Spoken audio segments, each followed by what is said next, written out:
Hey guys, and welcome to today's video, which is going to be about some reasons why you should go on a no-buy, or maybe you don't have to at all. If you are new to my channel, please subscribe. I upload 4 videos a week. I love project panning, shopping my stash. I just love makeup and beauty in general. And I'm currently on a 3-month makeup and skincare no-buy. And it's actually going really well for me. I'm so happy that I am doing this.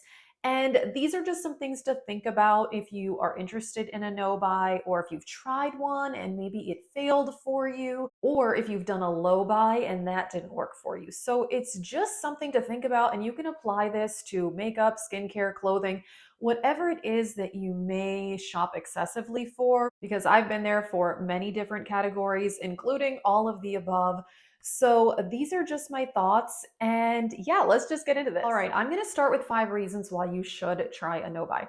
And reason number one is that, at least to me, I think a no buy is actually easier than a low buy. So now I'm about a month and a half into my no buy. Like I said, it's for skincare and makeup. I have done multiple kinds of low buys in the past where I've done a budget, buying a certain number of products a month, all sorts of things. I've tried many, many different types of low buys. And in my opinion, I do think a no buy is easier because in a low buy, you can justify a lot of different purchases. At least that's what I was doing. Whereas a no buy, if some new product comes out, well, I can't purchase it. I'm on a no buy. It is what it is. It's very concrete, and I feel like sometimes when we're setting a budget, or only buying a certain number of items, we can easily say, oh, well, this is just, $10 more than my budget or whatever. I just feel like there's a lot of potential justification. At least that's what I've done in the past when I've done low buys. So because a no buy is so much more concrete and you don't really have any options, in a way, I actually think that it is easier. Reason two is pretty obvious, and that's saving money. Yes, I know it sounds so obvious, but it is important. If we're wasting money on purchases that we don't really need, like I said, whether that's clothing, skincare, whatever, things that you already have a million of at home, you can use that money for something more important, or you can pay off debt or put it in your savings account, whatever it may be. If we're buying things we're not really going to use or need, it's better to just save the money for other things. So, those are my thoughts. And I do feel like I can use my money towards things that are more important in this time where I'm not purchasing any new makeup products. Reason three is that you can use the stuff you already have. If you're considering a makeup no buy and you already have lots of amazing makeup, great, do it, because now you can really just use what you have, enjoy your collection, try different looks, try different color combos, try different, palettes together, whatever it may be. You can really get creative with what you have if you're not constantly trying something new.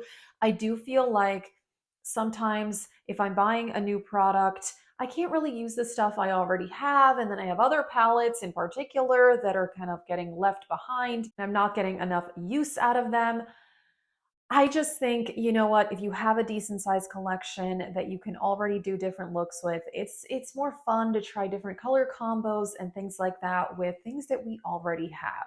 I think this next reason is kind of interesting, and that is that when the no buy is done, if you do make a new purchase, you're going to be a lot more excited about it. You're going to get more use out of it. When you haven't bought something for a while, that purchase you make will probably be something that you've wanted for quite some time, and you'll probably be a lot more excited about it than if you're purchasing new products every day, every week, or even every month. If you wait some time, really think about it, I really think you would be more excited about that purchase, because I feel like before I started my no buy, January was my birthday month and I bought quite a lot of stuff. And I feel like I bought so many new things that I really wasn't even that excited about getting them. It was just like package after package was arriving. I didn't even remember what I bought half the time. That excitement wasn't really there. Whereas I think if you take your time, take a break from purchasing, and then buy something that you really wanted, I do think it will feel more special and more exciting. And you'll probably want to use that item more than if you had just bought a bunch of stuff like every other day and then it was just sitting there and you don't even remember what you bought. Reason five is definitely something that has happened to me, and that is that shopping obviously can be habit forming and it can be something that we just start doing habitually without even really thinking about it. I admit that when I was buying a lot of makeup at different times in the past, I would just like have no control over myself almost. I know that sounds ridiculous, but I don't know. Sometimes I would just find myself scrolling on Instagram. And then the next thing I know, I had gone to the Sephora app to look for something that someone had mentioned and I was going to buy it. And then I'm buying other stuff that I wasn't even really thinking about. It just almost becomes not completely subconscious, I would say, but second nature to just be shopping, shopping, shopping. It definitely has happened to me where it almost feels like I have very little control over what I'm doing. For example, let's say I've gone into the grocery store to buy coffee. I'll find myself strolling down the makeup aisle, and then suddenly I'm buying a bunch of stuff, and that's not even why I was there. That has been interesting on the no buy because now if I go to the grocery store, if I go to Target, I'll just naturally get that urge to go to the makeup aisle. It's like my brain just knows and it just wants to go there because it's so used to going to that aisle. And sometimes I still do. I just kind of look and I'm like, well, I know I can't buy anything. But now that it's been about a month and a half, that urge is starting to decrease to head towards the makeup aisle every time I'm in the store. Um, but it's definitely interesting that I just feel like my brain got wired for that. It's almost concerning, really, if you think about it, that if you just like your body just starts going towards a different section in a store and then suddenly you're buying stuff that you didn't come there for. Kind of concerning that that really was happening to me, and now I feel like I'm kind of trying to break that pattern, and that even if somehow I end up in the makeup aisle, I can look without purchasing, just see, hey, what do they have? I'm just curious, not buying anything. Yeah, but I do find it very concerning, especially for myself, that there are plenty of times where I've gotten to the point where I'm just like shopping with very little thought into it. And yeah, I'm definitely trying to break that now. So those were my reasons that if you've considered a no buy, that you may want to go ahead and do it. However, it's not for everybody, and that's okay. And it may not be right for you at a certain time. For me right now, this is the time for me to go on a no buy. January was my birthday month. I bought a bunch of stuff. Perfect. And there were times in the past where, yeah, I didn't feel like being on a no buy, and that's okay. There was stuff I wanted to purchase. It's okay. So let's kind of get into the reasons why maybe you don't need to do a no buy. And reason number one is you don't have an excess of whatever that thing may be. If you don't have excessive amounts of makeup, skincare, shoes, whatever, you don't necessarily need to go on a no buy. It's okay. If you want something, buy it. Not all of us have an excessive amount of stuff. I'll tell you, I have an excessive amount of makeup, and I did even before I had a YouTube channel and an Instagram. It's something that I got into quite a while ago, and I was amassing quite a bit of a makeup collection. So, yeah, for me, I have an excessive makeup collection. I am a great candidate for a no buy because I already have a lot of stuff. But if you don't necessarily need to do it. Reason two is that maybe you're not shopping all that often. Maybe you treat yourself to one new thing a month or one thing every other month.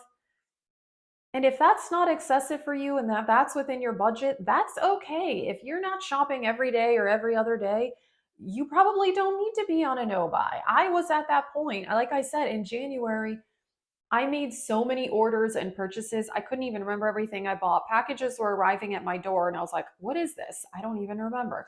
So I was at a point where this was concerning, like I said. But if you're not at that point, you're not shopping all the time, then that's okay. It's okay to treat yourself every once in a while, and there really is not a problem with that. Reason three, not to do a no buy is don't torture yourself. If there is something you really, really want, it's like the most ideal blush shade you've ever seen. You know you're going to love the formula. You know you're going to use the product. Get it. It's okay. If it's within your financial budget and you don't have something like that, you know it's something you really want, just buy it. I don't think we need to be torturing ourselves over this. You know, life is hard enough as it is. If there's something you really want, it's within your means, you know you're going to use it. I say just buy it and enjoy yourself. Reason four is that it is okay to treat yourself. Like I said, in January, it was my birthday, and I decided to treat myself. And even though I bought a lot of stuff, honestly, I don't really regret it because now on my no buy, I have great things that I'm using and playing with, and it's a whole lot of fun. And it's okay to treat yourself every once in a while when it's something like, oh, it's your birthday or you got a promotion or whatever it may be. As long as you're not doing it every day. Because if you're shopping every single day or every other day, then it's not treating yourself anymore. There's a difference in treating yourself, especially when there's a certain occasion for it. But if you're doing it all the time, then it's really not treating yourself anymore. But I do think that it's okay to have some fun money. You know, an event comes up or it's your birthday, you know, give yourself a gift. That is okay. All right. And reason five why you may not need to go on a no buy is that there's something that you really, really want or something that you really, really need. For example, let's say you were thinking about going on a total fashion no buy, but none of your jeans fit you right and you don't like any of them, then that may actually be something that you need to purchase for yourself. You know, same with, let's say, makeup. Let's say none of your foundations match you or they're all breaking down throughout the day. That's okay. Maybe get yourself a new foundation or maybe buy a foundation mixer so that you can change up the shade of the foundations you have. There are occasions where there may actually be things that we could really, really use, whatever that may be, whatever category that may be in. You know, or if it's something that you really, really want. If that's like, you know, that is the palette for you. You have waited for your favorite brand to come out with that color story for the last 4 years, and you've been waiting for the perfect green eyeshadow palette or whatever color story. I say go for it. You know, again, I just don't think that no buys should be about like torturing yourself, not doing anything to treat yourself.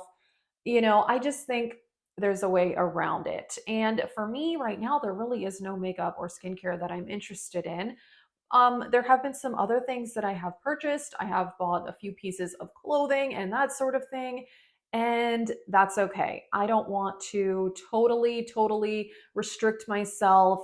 And it's okay to have a little fun. It's okay to spend some fun money, but I think within reason. And so that's why I'm doing a no buy for 3 months, because I feel like 3 months is a reasonable amount of time, but it's not, I don't know, for me, like a whole year without buying makeup, I don't want to do that. I'll be honest, I don't want to do it because for me, it's fun. It's a hobby. I like trying new products and trying new brands, but I have enough stuff right now and I want to enjoy the collection I already have. But I feel like for me, 3 months is a good time frame.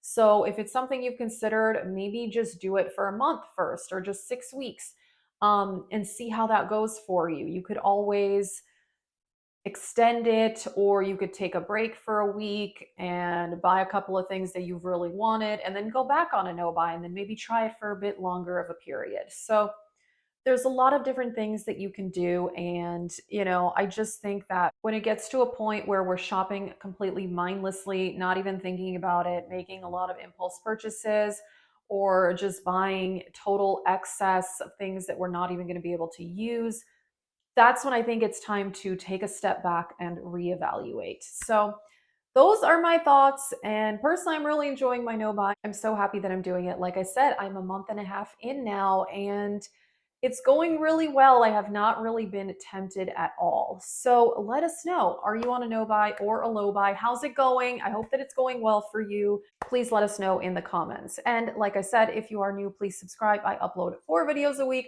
Thank you so much for watching this and have a great day.